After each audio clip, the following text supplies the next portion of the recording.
கங் கணபதியே நம. அனைவருக்கும் வணக்கம். கந்த புராணத்தின் இந்த பதிவை உங்களுடன் பகிர்ந்து கொள்வதில் மிக்க மகிழ்ச்சி அடைகிறேன்.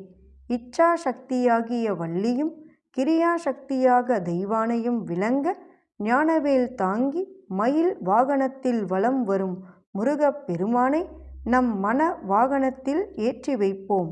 16 பேறுகளையும் தன் 12 கைகளாலும் வாரி வழங்குவான் நம் வடிவேலன். கந்த புராணம் 2 அசுர காண்டம். அதில் 13 சாஸ்தாதேவன் பிறந்த கதை. அதன் தொடர்ச்சி. கொடுமையே உருவானவளும் தீச்செயல்களை புரிவதில் நாட்டமுள்ளவளும் நொடி பொழுதிற்குள் அண்டத்திற்குள்ளிருக்கும் பூமியை எல்லாம் சுற்றி அலைந்து வருபவளும் போகும் வழியில் எதிர்ப்படும் ஆடவர்களையெல்லாம் கூடி மகிழ்ந்து இன்புறும் காமவெறி பிடித்தவளும் தினசரி இயற்கையான அழகு வாய்ந்த 2000 பெண்மணிகளை பலவந்தமாக சூரபத்மனிடம் கொண்டு வந்து விடுபவளும் விபச்சாரியும் பயங்கரமே உருவானவளுமான அரக்கி அஜாமுகி தன் சிநேகிதியாகிய துர்முகி என்பவளுடன் சீர்காழி பட்டினத்திற்குள் நுழைந்து அங்குள்ள தோட்டத்தினுள் புகுந்தாள். அங்கே இந்திரனின் ஆருயிர் மனைவியாகிய இந்திராணியின் அற்புதமான அழகு கவர்ச்சிகளைக் கண்டு பெரிதும் உற்சாகம் கொண்ட அவள், இந்திராணியே, நீ எந்த காரணத்தை முன்னிட்டு இங்கே வசித்து வருகிறாய்? நான் உன்னை தேடித்தான் இப்போது இங்கே வந்திருக்கிறேன். அகில உலகங்களுக்கும் சக்கரவர்த்தியான என்னுடைய சகோதரன் உன்மேல் அளவு கடந்த காதல் பித்து கொண்டு உன் நினைவாலேயே வாடி வதங்குகிறான். நீ இப்போது அவனுடைய அந்தப்புரத்திற்குள் வந்தால் அவன் உன்னை தன் ஆசை நாயகியாக அமர்த்திக்கொண்டு உன்னோடு கூடி மகிழ்ந்து இன்புறுவான். வீரமற்ற கோழைகளான இந்திரன் முதலான தேவர்கள் அனைவரும் இப்போது அவனிடம் குற்றேவல் புரியும் வேலைக்காரர்களாகவே அமர்த்தப்பட்டிருக்கிறார்கள். ஆகையால் நீ இந்த வினாடியே இங்கிருந்து புறப்பட்டு என்னோடு வந்துவிட வேண்டும். இல்லாவிட்டால் திமிர் பிடித்தவளான உன்னை நான் பலவந்தமாக கூட்டிச் சென்று விடுவேன் என்றாள். அதை கேட்டதும் இந்திராணி, ஏய் அசுரப் பெண்ணே, வீணாக பெருமையடித்து கொள்ளாதே.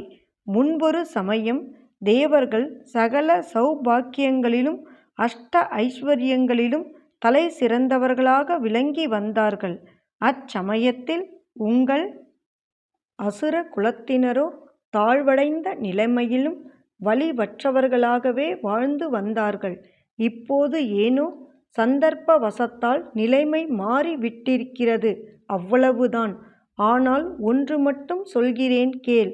அவரவர்களுடைய தலைவிதிக்கு ஏற்றபடி வறியவனோ பணக்காரனோ அவன் எப்படியிருந்தாலும் சரி, அவரவர்களுக்கு அவரவர்களுடைய கணவனே பெரியவனாவான். இந்த நீதியிலிருந்து யாருமே விலகிவிட முடியாது. மேலும் என்னை பாதுகாத்து ரட்சித்து வரும் கணங்களுக்கெல்லாம் தலைவராகிய கணபதியின் பெருமையை நீ சிறிதும் உணர்ந்து கொள்ளாமல் என்னை பலவந்தமாக அழைத்துச் செல்வேன் என்று கூறிவிட்டாயே, அது உன்னால் எப்படி முடியும்? ஒரு காலம் முடியவே முடியாது. மரியாதையாக இப்போதே இங்கிருந்து போய்விடு என்று முழக்கமிட்டாள்.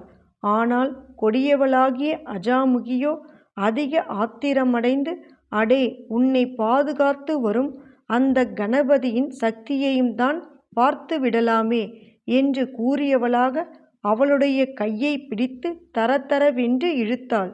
இந்திராணியோ கதி கலக்கத்தோடு உடலெங்கும் நடுநடுங்கிச் சோர்வடைய தன் கையை உதறிக்கொண்டபடியே ஐயோ ஐயோ என்று பெரிதாக கூக்குரல் எழுப்பினாள். உடனே மரத்தடியில் அமர்ந்திருந்த மகாகாலருக்கு அவளுடைய கூக்குரல் சப்தம் கேட்டது. அவர் சட்டென்று இந்திராணியை நோக்கி விரைந்து வந்து அங்கே கொடியவளான அசுர ஸ்திரியை நோக்கி, அடி பாவி, இந்திராணியை இப்போது விட்டு விடுகிறாயா அல்லது உன்னுடைய கையை கத்தியால் வெட்டி துண்டித்து விடட்டுமா என்று கோபாவேசத்துடன் குமுறினார். உடனே அஜாமுகி அவரை நோக்கி, அடே, நீ யார்? என் கையை உன்னால் வெட்டிவிட முடியுமா? என்று மார்தட்டியபடியே அவரை உற்றுப் பார்த்தாள். அதற்கு மகாகாலர், வெள்ளை யானையை வாகனமாகக் கொண்டவரும் சந்திரனை திருமுடியில் தரித்தவருமாகிய சிவபெருமானுக்கும் மோகினிப் பெண்ணின் வடிவத்தில் வந்து காதல் இன்பம் கொடுத்த நாராயணனுக்கும் சேர்ந்து பிறந்தவரும் இந்த உலகத்தின் அதிபதியுமாகிய சாஸ்தாவின் சேவகன்தான் நான் என்று கூறினார். அஜமுகியோ அவர் இன்னாரென்று தெரிந்த பிறகும் அவரை அவள் அலட்சியம் செய்தவளாக சூலத்தை எடுத்து அவரை நோக்கி வேகமாக வீசி எறிந்தாள். அந்த சூலத்தை மகாகாலர் 100 துண்டுகளாக கீழே போட்டார். ஆனால் அஜாமுகியோ அதோடு நிற்காமல் தன் தோழியிடமிருந்த சூலத்தை வாங்கி அதையும் அவர் மீது வீசி எறிந்தாள். இந்திராணியை தன் தோழியின் பொறுப்பில் கவனமாக பார்த்து கொள்ளும்படியாகவும் நியமித்து விட்டாள். அஜாமுகி எறிந்த 2வது சூலத்தையும் சுக்கு நூறாக பொடி பொடியாக்கி கீழே போட்டுவிட்டார் மகாகாலர். அதன் பிறகு அஜாமுகி துரிதமாக ஒரு மலையை எடுத்து அதை அவரை நோக்கி வீசி எறிந்தாள். அந்த மலையை தன் கத்தியினாலேயே மகாகாலர் உடைத்து எறிந்து விட்டார். மலையை தகர்த்த வேகத்தில் அவருடைய கத்தி ஒடிந்து போய்விட்டது. அதைக் கண்ட அஜாமுகி, அடே, நிராயுதபாணியான உன்னால் இனி என்னை என்னதான் செய்துவிட முடியும் என்று வீர முழக்கமிட்டாள். அதை கேட்டதும் பருமனான சரீரத்தை கொண்ட மகாகாலர் அளவு கடந்த கோபம் அடைந்தவராக அவளை நெருங்கிச் சென்று அவளுடைய கையை பிடித்து இடுப்பில் சொருகியிருந்த கூரிய கத்தியினால் அவளுடைய முரட்டுத்தனமான கையை வெட்டி வீழ்த்தினார். அவள் சிநேகிதியான துர்முகியின் கையையும் அவ்வாறே வெட்டி துண்டித்தார். அதன் பிறகு இந்திராணியை அவர்களிடமிருந்து விடுவித்து அந்த சோலையிலேயே தங்கியிருந்து வந்தார். தன்னுடைய கை துண்டிக்கப்பட்டதைக் கண்டதும் அஜாமுகி தலைவிரி கோலமாக நிலத்தில் விழுந்து புழுதி தேகத்தில் படியப் புரண்டு அரற்றினாள். இப்போது நான் கடல் ஜலம் முழுவதையும் குடித்துவிடப் போகிறேன். வானத்தையும் அதிலுள்ள சூரிய சந்திரர்கள், மேகங்கள், நட்சத்திரங்கள் ஆகியவற்றையும் பூமி அதிலுள்ள நீர் முதலானவைகளையும் விழுங்கி ஏப்பம் விடப் போகிறேன் என்று கூறி புலம்பியபடியே தன்னுடைய வெட்டப்பட்ட கையை பார்த்து கதறி அழுதாள். பிறகு மற்றொரு கையினால் பூமியை ஆவேசத்தோடு பல முறைகளும் அடித்து தட்டியபடியே புலம்பினாள்.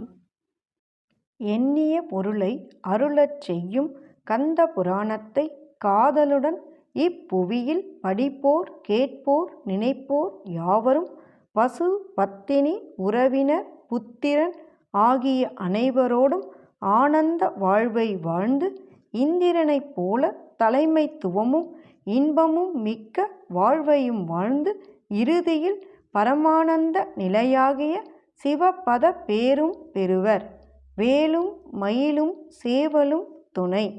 கந்த புராணத்தின் தொடர்ச்சியை தொடர்ந்து கேட்க நமது ஆர்கேஎன் காலம் சேனலை சப்ஸ்கிரைப் செய்து பெல் ஐகானையும் கிளிக் செய்யுங்க. இந்த பதிவினை நமது ஆன்மீக அன்பர்கள் அனைவருக்கும் மற்றும் புராணங்களை கேட்க விரும்புபவர்களுக்கும் ஷேர் செய்யுங்க. பிடித்திருந்தா மறக்காம லைக் பண்ணுங்க, கமெண்ட் பண்ணுங்க.